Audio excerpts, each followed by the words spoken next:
Student, हमने पिछले lecture में देखा था किस प्रकार से आपको क्वांटम मैकेनिक्स है। अब थर्मोडायनामिक्स में वापस आते हैं। इस बाद में थर्मोडायनामिक्स का 2 लेक्चर के बाद क्या करवा दूंगा मैं, इसके बाद एक और लेक्चर आएगा, शायद 3 लेक्चर आएंगे, उसके बाद पार्ट 1 कंप्लीट हो जाएगा। ठीक है, फिर उसमें पार्ट 1 भी कंप्लीट नहीं होगा, कुछ और टॉपिक बचे फ्यूगासिटी, वो अपने को लास्ट टॉपिक होगा जो पार्ट 1 का होगा। इसमें थर्मोडायनामिक्स में अपनों ने अभी तक क्या देखा था, एंट्रोपी देखा था, अरे हाइनापोल देखा था ना गाइस, एंट्रोपी देखा था, सेकंड लॉ पर बेस्ड किए थे, टेम्परेचर के सापेक्ष, वॉल्यूम के सापेक्ष, प्रेशर के सापेक्ष, सभी में क्या निकाला, रिलेशनशिप निकाला।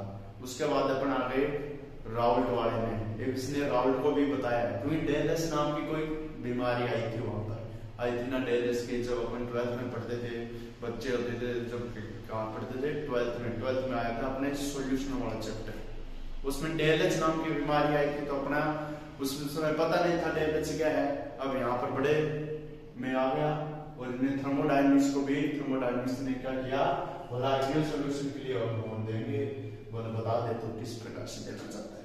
तो राउल्ट ने एक लॉ दिया था, राउल्ट ने बताया था जो वाष्पशील विलय होते हैं उनकी मोल भी योग के बराबर होता है शुद्ध विलायक का वाष्प दाब, ये बताया था। ठीक है, ये पीए और एक पीबी, ये क्या है, मोल भिन्न है। पीए को लिखेंगे तो एक्स नोट ए और पीए, ठीक है, पी नोट ए और एक्स ए, यानी इसमें इसकी शुद्ध विलायक वाष्प दाब और उसकी मोल भिन्न है। तो अपने बताया था जो कुल प्रेशर होगा या कुल विलायक का वाष्प दाब होगा उसके विलय के मोल भिन्न व उसके शुद्ध विलायक के योग के बराबर होगा, ये बताया था राउल्ट ने।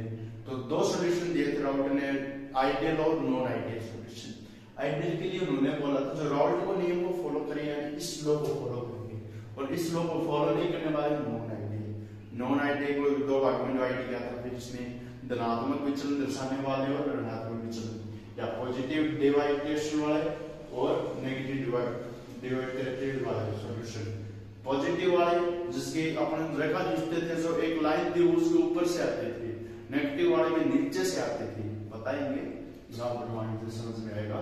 अब देखिए आइडियल सॉल्यूशन फॉर आल्फा, इन्होंने बताया पीए और पीबी। तो पी और पीबी क्या है, शुद्ध विलायक का वाष्प दाब है। ठीक है, तो पीए को मैं क्या लिख सकता हूँ, पीए लिख सकता हूँ भाई साहब पी नोट ए और एक्स ए, और पीबी को क्या लिख सकता हूँ रे, पीबी को लिख सकता हूँ पी नोट बी और एक्स बी। आया ना बोल, बात है, पल्ले पड़ रही है ना तेरे, पल्ले पड़नी चाहिए। इसके बाद अन्य क्या है, मोल भिन्न, ये भी मोल भिन्न, फ्रिक्शन, ठीक है, मोल भिन्न, mole fraction, mole fraction of A, mole fraction of B. इसके लिए अपने पास फॉर्मूला होता था, यानी जिसकी ज्ञात करें उसका प्लस इन दोनों मोल भिन्न का योग। ठीक है, और अन्य का मान किस प्रकार से निकाला था हमने, वेट ऑफ ए और भार बटे अणुभार, ये है अणु का और ये है भार, यानी किसी चीज का, जैसे H2 है, H2 में अणु का भार कितना है, H2 में 2 + 16 18 है, लेकिन उसका मॉलिक्यूलर वेट यानी उसका डायरेक्ट वेट कितना है, 16। तो इस प्रकार से होगा। Np के लिए जिसकी बात कर रहे हैं वो ऊपर रख देंगे उसका भाग, और प्लस Na प्लस Nb दोनों का लिख देंगे। आया ना बोल मेरे दोस्त, समझ में आ रहा ना तेरे को, आना भी चाहिए यार। अब इसके बाद देखो, इसके बाद नॉन आइडियल सॉल्यूशन ने डेल्टा की बात की, हीट ऑफ एंथैल्पी बात की, चेंज इन एंथैल्पी तो आई थी 0, ठीक है, 0 आई थी, क्या आएगी इसके लिए, यहाँ पर पॉजिटिव है नेगेटिव, ठीक है, नेगेटिव आएगी, 0 या नेगेटिव आएगी आइडियल सॉल्यूशन के लिए, 0 आएगी, सॉल्यूशन नेगेटिव नहीं आएगी, 0 आएगी, क्योंकि आइडियल सॉल्यूशन में किसी प्रकार का हीट चेंज नहीं होता, कोई भी आयतन चेंज नहीं होता, एंट्रोपी इंक्रीज होगी, ठीक है, एंट्रोपी के फेवर में काम जाएगा, लेकिन डेल जी है वो उसके फेवर में काम जाएगा। नॉन स्पॉन्टेनियस के लिए तो पॉजिटिव होता था डेल जी, लेकिन स्पॉन्टेनियस के लिए गिव्स फ्री एनर्जी नेगेटिव। इसके बाद आते हैं अपन नॉन आइडियल, जो राउल्ट के लॉ को फॉलो नहीं करते हैं, नॉट फॉलो राउल्ट लॉ, ठीक है। अब इसमें पॉजिटिव और नेगेटिव डिवाइडेशन सॉल्यूशन वाले आए थे, डेलएच पॉजिटिव होगा, एंथैल्पी चेंज पॉजिटिव, यानी एंथैल्पी बाहर निकल रही है, बाहर निकल रही है तो किस क्या आएगा, एंथैल्पी इसने अब्जॉर्ब किया, अब्जॉर्ब किया तो अपन क्या कर देंगे, अब्जॉर्प्शन किया तो एनर्जी का, तो ये पॉजिटिव है। अगर ये इसको क्या करे, उत्सर्जित करे तो एक्साइटेड करे, तब ये डेलएच नेगेटिव आएगा। तो अपन कह देंगे नेगेटिव वैल्यू में तो डेल एच का मान नेगेटिव होगा, क्योंकि ये एक्साइट करेगा एनर्जी को, इसने एब्जॉर्ब किया इसलिए पॉजिटिव। देयर बी मिक्स यानी आयतन में चेंज या वॉल्यूम में चेंज पॉजिटिव यानी होगा, और वॉल्यूम के लिए पॉजिटिव होगा, जबकि नेगेटिव किसके लिए होगा, नेगेटिव डिवाइब्रेशन के लिए। Del H positive, del H negative. Spontaneous यानी पॉजिटिव हो गया तो नेगेटिव वैल्यू, और नॉन स्पॉन्टेनियस पॉजिटिव वैल्यू। आ गया ना, इतना आसान था ये। इसके बाद देखिए थर्मोडायनेमिक्स में इसने सॉल्व किया है, और थर्मोडायनेमिक्स कंडीशन में और सॉल्व करेंगे, वो देखिए इसके ग्राफ वगैरह। हाँ तो स्टूडेंट अब देखिए थर्मोडायनेमिक्स में नॉन आइडियल सॉल्यूशन में ग्राफ इस प्रकार से प्लॉट हुआ, ideal solution, non ideal. Ideal के लिए क्या होगा और नॉन आइडियल के लिए क्या होगा। नॉन आइडियल में दो बात की थी हमने, धनात्मक विलयन वाले और नेगेटिव विचलन वाले। तो इसमें आइडियल सॉल्यूशन में देखिए x से यानी मोल बिन कोई a है, उसका a मोल बना है, तो b अभी बना नहीं होगा, यानी अभिक्रिया स्टार्ट हुई है। जब b बन गया होगा तो a खत्म हो गया होगा। अगर समझ में सभी में इसी प्रकार से है, यानी a बना होगा तब b नहीं बना होगा मोल बिन, और b बना होगा तब b नहीं बना होगा। इस प्रकार से माने आप, यानी इस प्रकार से मानते हैं। अगर थे चार बनाओ तो चार बनाओगे कि पहला पानी में थोड़ा उबले बाद दूध कर दिया, अगर चार बन गई तो दोबारा पानी का दूध जाओ, तो भाई बात है। अब देखो अब आइडियल सॉल्यूशन और नॉन आइडियल सॉल्यूशन में अब P नोट A और P नोट B, ये P नोट A और P नोट B को शो कर रहा है, यानी शुद्ध विलायक और वाष्प विलायक के लिए। ये देखिए ये रखा P नोट A की, ये है P नोट B की, और ये है P की। तो तीन इसलिए मैंने मेंशन किए। पहले देखिए ये P नोट को रिप्रेजेंट कर रही है, तो P ये अभी बताया है P नोट A और X A। इक्वेशन नंबर 28 ये लाइन, सेकंड लाइन आएगी PB P note B X B, दोनों मोल आ गई। तीसरी लाइन आएगी दोनों जोड़ने वाले, जो राउंड ने दी थी शुद्ध विलायक के लिए, ये आगे फॉलो कर रहा है। थर्ड आएगी, इसमें क्या आ जाएगी, इसमें ये बराबर नहीं होंगे भाई साहब, ठीक है, इसमें क्रॉस करा देना, ठीक है, क्योंकि ये बराबर नहीं आते हैं, राउंड फॉलो ही नहीं करते, इसलिए बराबर कैसे नहीं, इस प्रकार से आते हैं, ठीक है। पर नॉन आइडियल में देखिए सेम ये सब, ये बताऊंगा क्या है आगे बताऊंगा आपको। तो इसमें P note A P note B P note B P note B X B P A X A P note A, ठीक है। अब इसमें क्या होगा, ये अपना इस प्रकार से या इस प्रकार से, ये ग्राफ है P A वाली P नोट B वाली और P, इसमें नॉट इक्वल टू है, क्यों है, क्योंकि राउंड फॉलो नहीं कर रही। अब ये देखिए इसमें अगर ये ऊपर से लाइन आ रही है तो क्या बता रही है, ये शो कर रही है धनात्मक विचलन, यानी विचलन ऊपर की ओर हुआ है, और नेगेटिव के लिए नीचे लाइन आएगी, तो ये किसको शो करेगी, नेगेटिव विचलन को। इस प्रकार से बना ग्राफ थोड़ा खराब हो जाएगा, इसलिए इसको नीचे नीचे शो करना है, तो इस प्रकार से शो करेंगे। तो अपन क्या देंगे, ये धनात्मक विचलन, ये ऋणात्मक विचलन को दर्शाएंगे, ठीक है। ये बात होती है इतनी। अब इसके बाद अपन निकालेंगे इसकी डेल जी एस को, डेल जी मिक्सिंग किसके लिए, गिब्स फ्री एनर्जी के लिए, डेल जी मिक्सिंग एंट्रोपी के लिए, और del G mixing entropy change of mixing के लिए निकालेंगे। देखता जा रहे हैं किस प्रकार से निकालना होगा, देखो, ठीक है। जल्दी से देखो ना, बड़ा कोर्स है लेकिन इसको समझाना ही है, फिर एक्सेस थर्मोडायनेमिक्स फंक्शन पढ़ेंगे, वो पढ़ेंगे नेक्स्ट लेक्चर में। जल्दी से जब मैं डेल एस मिक्सिंग अपने को पता है, जब इसका मान निकालते हैं तो अपने पास आता है R summation Ni Ln x, ठीक, मोल बिन को रिप्रेजेंट कर रहा है Na plus x plus xv को, Ni Na मोल प्लस Nv को, ठीक है। R है समेशन n सभी का योग रिप्रेजेंट कर रहा है। जब इसके लिए निकालते हैं तो डेल एस मिक्सिंग का मान कितना आता है, जब अपने को पता है xi बराबर 1 हो और Ln बराबर क्या हो, 0, तो सभी के लिए 0 हो गया।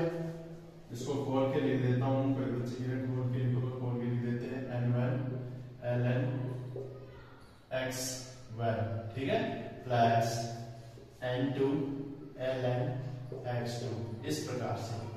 कोई फर्क नहीं पड़ता, लेकिन देख इसमें भाई, मेरे भाई देख इसमें Ln 0 कर दूंगा तो सभी 0 हो जाएंगे, तो डेल एस मिक्सिंग का मान 0 आ जाएगा।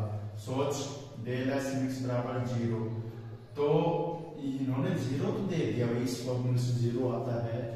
आइडियल सॉल्यूशन की बात चल रही है अपने, लेकिन ये गलत है, क्यों है, आइडियल सॉल्यूशन में अभी अपने सामने में पड़ा है, डेल एस का मान 0 नहीं आके उसके लिए पॉजिटिव आता है, क्योंकि उसमें एंट्रोपी इंक्रीज होती है, तो इसको भी सोल्व करना था, इसलिए इन्होंने क्या बताया, वो देख और लिख दूं। The above formula of this mix is not applicable for ideal mixing, यानी आइडियल मिक्सचर के लिए क्या है, एप्लीकेबल नहीं है ideal mixture. So same case because this mixes del x is equal to not equal to 0, इसलिए क्या नहीं होगा, 0 नहीं होगा। ठीक है, इसलिए अपन क्या लिखेंगे, एक ग्राफ के माध्यम से इसकी फॉर्मूले को लिखेंगे। ठीक है, ये del x 0 नहीं आता है, ग्राफ प्लॉट करेंगे वो देती है। ठीक है, किस प्रकार से बनाएंगे। अब देखिए स्टूडेंट यहाँ पर क्या आएगा। अब इसके बाद अपन ग्राफ की बात कर रहे थे, यानी जब del g मिक्सिंग 0 हुआ था तो उसमें क्या था, उसमें त्रुटि आ गई थी, उसको पुट करने के लिए ग्राफ बताया गया। और इस ग्राफ में बताया जब del g मिक्सिंग होता है वो किस प्रकार से अपना बिहेव करता है। वही बात x से बना, x के लिए बना, x पे देखनी है इंटरमीडिएट स्टेट है 0.5% तो बना हुआ x से और x से बना हुआ 0.5%। तो इससे अपन कह सकते हैं जो del x मिक्सिंग होगा उसमें xa के मोल और xb के मोल दोनों इक्वल होंगे। तो अपने क्या समझे उससे ये समझे कि जो मोल होंगे वो इक्वल कंडीशन में होते हैं, इसलिए अपन del x पॉजिटिव आती है। अरे सोच 5 बराबर 5 तो इक्वल है, तो इस प्रकार से क्या आएगा, मिक्सिंग पॉजिटिव आएगी। इसके बाद अपन चलते हैं और जो r था उसको भाई साहब माइनस कर देना। ठीक है, माइनस में आता है उसको। अब देख इसमें del g mix gives free mixing, ठीक है, gives free energy for mixing के लिए इस प्रकार से आएगा। अपने क्या क्या निकालेंगे इसलिए, del g mix को सिद्ध करेंगे, इसके लिए केमिकल पोटेंशियल को सिद्ध करेंगे, इसके लिए ये सिद्ध करेंगे, इसके लिए क्या एंट्रोपी पार्शियल मोलर एंट्रोपी को सिद्ध करेंगे।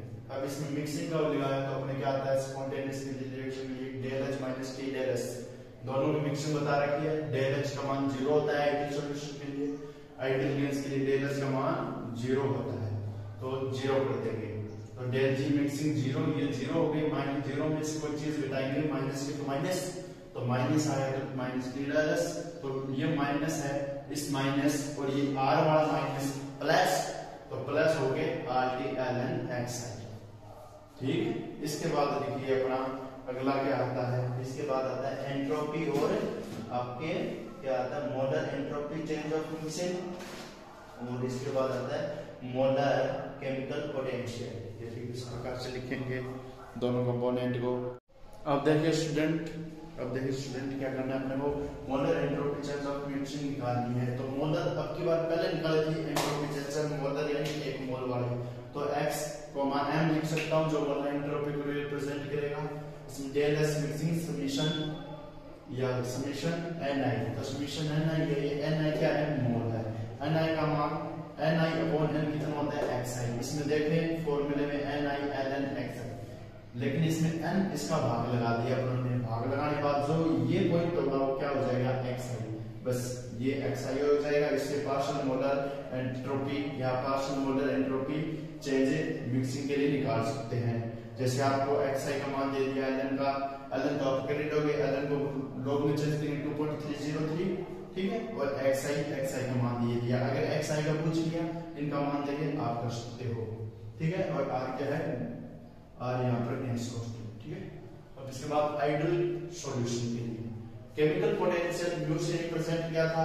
केमिकल पोटेंशियल को अपने पार्शियल में भी निकाला था, mu I mu not plus rl ln x। Mu not या म्यू 0 क्या है, केमिकल पोटेंशियल जो अपने निकाला था, लेकिन ये क्या है, स्टैंडर्ड केमिकल पोटेंशियल। ये स्टैंडर्ड है, ये यानी एक तो माने क्या, एक रियल, इस प्रकार से ये आएगा मिक्सिंग चेंज में इतना। ठीक है, ये इस प्रकार से आएगा।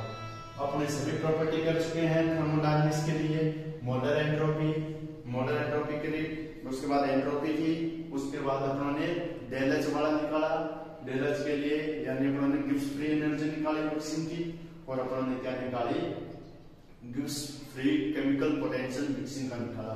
ये होता है सभी के लिए थर्मोडायनामिक और नॉन आइडियल सॉल्यूशन में जो रिलेशन बताया था एंट्रोपी के लिए सभी में, यानी किससे तुलना की थी, थर्मोडायनामिक्स से तुलना की थी आइडियल और नॉन आइडियल सॉल्यूशन के लिए। अगर ये आता है तो बड़ा क्वेश्चन आता है, तो अपने को ये सारा करके आना है। लेकिन अगर पर्टिकुलर पूछता है molecular entropy change of mixing, इतना करके आना है, डायरेक्ट फॉर्मूला पूछ लेगा। ठीक है, ये आपके टॉपिक यहाँ पर क्या होता है फिनिश होता है। मिलते हैं नेक्स्ट टॉपिक में, नेक्स्ट लेक्चर के साथ, एक्जैक्ट थर्मोडायनेमिक्स फंक्शन। ठीक है, उसको पढ़ेंगे अपन नेक्स्ट लेक्चर में। ओके गाइस, आप इस चैनल को लाइक से सब्सक्राइब जरूर करें गाइस, जिससे मुझे मोटिवेशन मिले। जो बच्चे देख रहे हैं वो प्लीज लाइक से सब्सक्राइब कर दिया करो, जिससे आपको फायदा हो, मेरा भी फायदा हो। ठीक है, तो कर देना यार, थोड़ा सोचना।